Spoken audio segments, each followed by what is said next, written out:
notre Père Noël à nous, c'est le Père Noël des séries. Benoît, bonjour. Bonjour Thierry. Et un joyeux Noël. Joyeux Noël. Alors, au programme ce matin, une orpheline, des héros de contes et un classique. Et je vais rajouter une surprise, mais on ouvrira le Oui, mais c'est en paquet. fait une surprise pour vous, Thierry. C'est Noël, donc je vous fais un cadeau. On va en parler à la fin de la chronique, si vous voulez bien. D'accord. C'est le classique, parce que ce matin, j'ai décidé de vous parler de séries qu'on peut regarder en famille. Et ça, c'est un classique qui ressort en DVD. Le générique, c'était peut-être un test pour ceux qui, chez eux, veulent jouer et réfléchir. On en parlera juste après. J'aimerais commencer d'abord, Thierry, par vous parler d'une série qu'on peut regarder en famille, une série nouvelle qui passe sur Netflix, mais qui est en réalité une série canadienne. Une série diffusée par Radio-Canada anglophone qui s'appelle Anne avec un E. Veuillez comprendre Anne à la française, hein, A2NE. Et Anne est une orpheline, donc c'est très bien ce type de sujet pour Noël. Une orpheline qui décide un jour d'arriver sur l'île du Prince-Édouard pour rencontrer un couple, un frère et une sœur. Ils veulent adopter, ils pensaient adopter un garçon. Pour la ferme, c'est mieux. Et puis finalement, c'est cette fille très bavarde, hyperactive qui débarque. C'est très chouette. Je vous propose de regarder un extrait de la bande-annonce de la saison 1 pour vous faire une idée. One day, Princess Cordelia arrived at the most beautiful kingdom in the world. She knew not a soul and was worried no one would like her. We sent word to Mrs. Spencer to bring us a boy. You don't want me. There's no point in crying. There's been a mistake is all. Girls can do anything a boy can do, and more. Who are you? My name is Anne Shirley Cuthbert, and please be sure to spell Anne with an E. Why are you walking with that orphan girl? I won't eat next to dirty trash.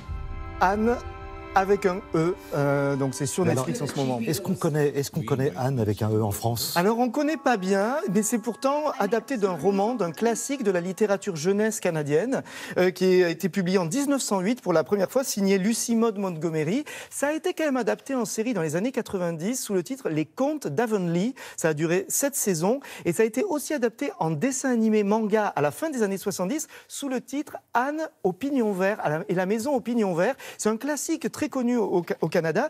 Et l'avantage de cette série, c'est que ça réinvente le personnage féminin un peu à la Laura Ingalls, vous voyez, dans La Petite Maison de la Prairie. Fifi Brindacier, on pense un peu à elle aussi. Voire à Jo dans Les 4 filles du Dr March, par exemple. Parce que Anne est une conteuse, c'est une artiste. Et puis elle a décidé de ne pas s'en laisser raconter auprès des garçons. C'est une série finalement assez féministe qui est pas mal à regarder aujourd'hui. Alors après l'adaptation d'un roman pour la jeunesse, alors ça c'est une série, l'idée est géniale, puisqu'elle joue sur les personnages créés par Disney. Oui, c'est ça. C'est-à-dire que Once Upon a Time, c'est une série qui raconte l'histoire de ces personnages de contes qu'on a pu voir dans les Disney et qui tout d'un coup vivent dans un village, Storybrooke. Et dans ce village, le problème, c'est qu'ils ne savent pas qu'ils sont héros de contes. Ils ne se souviennent pas qu'ils sont Blanche-Neige, Prince Charmant, Chapeau rond rouge, Peter Pan ou Capitaine Crochet, par exemple. C'est plutôt rigolo au début. Ça a été inventé par 2 fous furieux de la série Lost. Donc il faut voir vraiment les 2 premières saisons. Elles sont vraiment bien. Ce soir passe sur Sister le tout dernier épisode de la saison 7, c'est pas terrible à partir de la saison 5.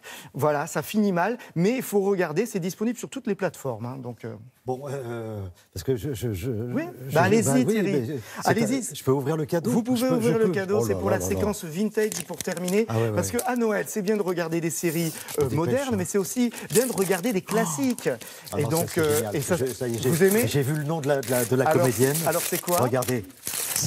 La Grande Vallée, La Grande Vallée. Oui, je suis certain que là, ça rappelle des souvenirs à pas mal de monde. Une série western, à l'époque où les westerns, c'était plus les cow-boys solitaires, mais c'était des grandes sagas familiales. Un domaine californien, dirigé par 2 frères après la mort du père, et la mère de famille, Barbara Stanwyck, quand même. Barbara Stanwyck, qu'on connaissait dans les westerns, et qui, au milieu des années 60, débarquait dans cette série. Et 2 futures stars de la télévision qu'on découvre dans cette série, Lee Major, futur homme qui valait 3 milliards et homme qui tombe à pic, et Linda Evans, qu'on allait voir ensuite dans Dynasty. Allez, vu que c'est Noël, repas de famille culte de la Grande Vallée, c'est un extrait qu'on vous propose en cadeau bonus, en plus du DVD, Thierry.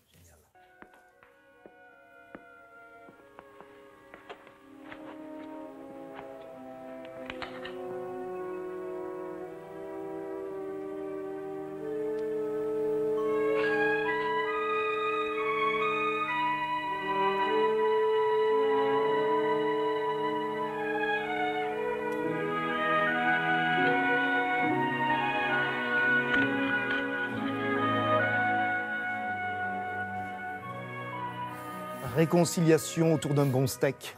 Ça rigolait pas, hein, avec Barbara Stanwyck, c'était la mère de famille.